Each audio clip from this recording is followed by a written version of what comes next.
So today, what I want to talk about is one of the most damaging myths in the weight loss space today that doesn't help people get results, that really, really damages people's relationship with what needs to be done, how to get results, how to move forward. I'm going to call this the myth of the finish line. So it's implicit in a lot of things. It's not necessarily explicit. Like, people don't say there is a finish line. You'll finally get to the end. When you've lost all that weight, when you've achieved all these goals, it's over. You know, you've done it. It's done for good. People don't say that necessarily, but it's kind of just implied. It's in it. It's like 8-week challenge, this 12-week plan or whatever it is, phase 1, phase 2, even the before and after photo, just that in and of itself, there's an implication that this was before the time when I had the problem and when I was lost and I had none of it figured out. And after, there's the after photo. It's okay, now it's all fixed. It's all done. There's this sense of completion. And, we have this obsession with us humans about getting to completion, finishing it, getting on the other end of a goal, and things are like that. A work project, paying something off. At the end of it, it's over. I'm done. Oh, breathe a sigh of relief.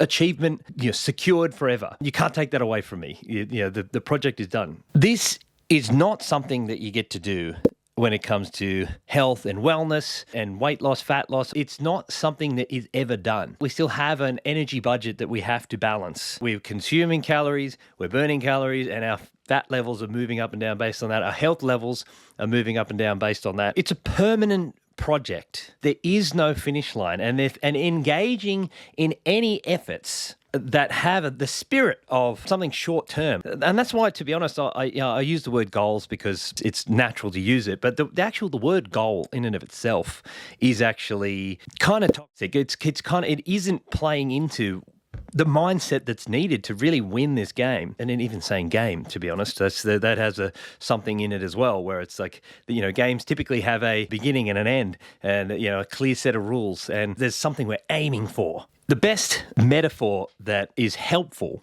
that I've used elsewhere, and is a big theme in my work, is this idea of relationship. That's the better one. That's where it's at. Like, a relationship is not something that you win at. There's no competition. There's no dates that it's going to be done by. There's no goals necessarily there. It's just how do you be in a good relationship? How are you supposed to be that? That you have a good flowing communication, honesty, connection, a sense of positive regard for each other, conflict management, boundaries. There's all these things that a healthy relationship.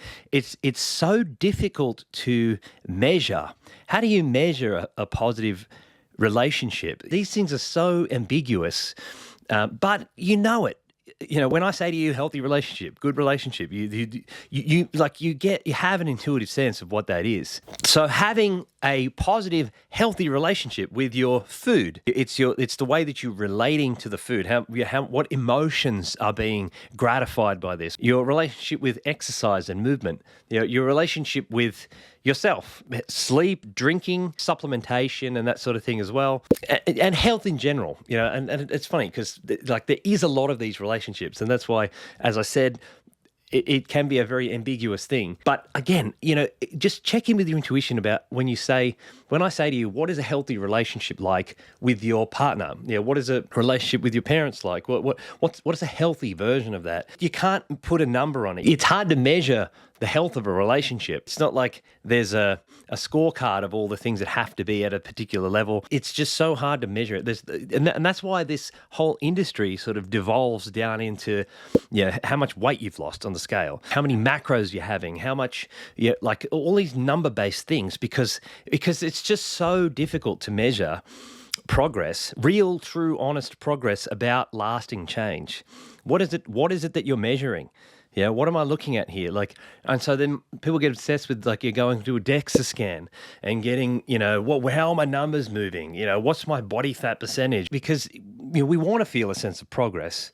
But again, how do you get a sense of progress in your relationship with your partner? How do you have a sense of progress? It's not really something that even day to day you can track. How do you track that? It's just kind of that at a certain point, you look at your relationship and you reflect upon it and you say, I think we're in a good place, and then 6 months from now, you'll look at it and you'll say, oh, well, I think we're in a even better place. But you know what I'm saying? There's something there. There's something about it that has improved, that feels better, that's working better. The relationship has less conflict. It feels more free flowing.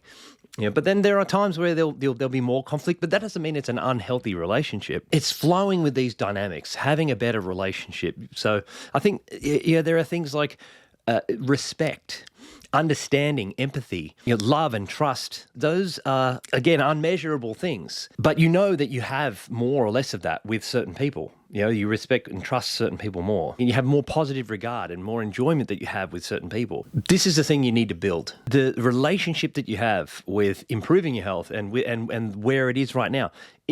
Someone can look super healthy, but they actually have a pretty toxic relationship with their health, because if it drops for just a second, they turn into an anxious mess. That's not really a healthy relationship. You need to be able to ebb and flow. You need to have hard times and good times, and it's not always going to be good. And being okay with that, being okay with the downs, and then being able to reestablish that connection and get back in flow with it. There's another concept that really works well here in this space is this idea from James Cass originally, but then Simon Sinek popularized it again. It's called the infinite game. In a finite game, there are clear rules and boundaries, and the goal is to win, and to finish it. It's a finite game. There's a beginning and end. The rules are clear. It has hard boundaries, right?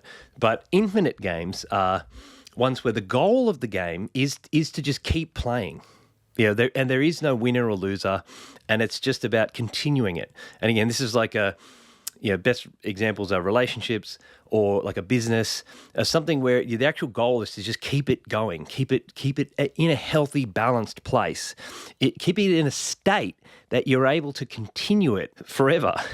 Ideally, it just goes on and on and on until the end of time. Again, there's no goal, there's no winning, there's no competition, and maybe there are moments of that to make it interesting, but that isn't the heart of it. The heart of it is just healthy, positive regard, love and respect to keep it alive and healthy. No particular goals, no particular outcomes you're looking for, just a healthy state. Speaking of healthy relationships and infinite games, I'm here as a resource for you also to learn about how to have a better relationship with your health and your wellness and yourself, and to build those things, to be able to get in better connection with yourself and your patterns and your food habits. So take this resource for everything it's worth. Look in through the channel, find what might be valuable to you, and comment if you want to, and ask me anything you want.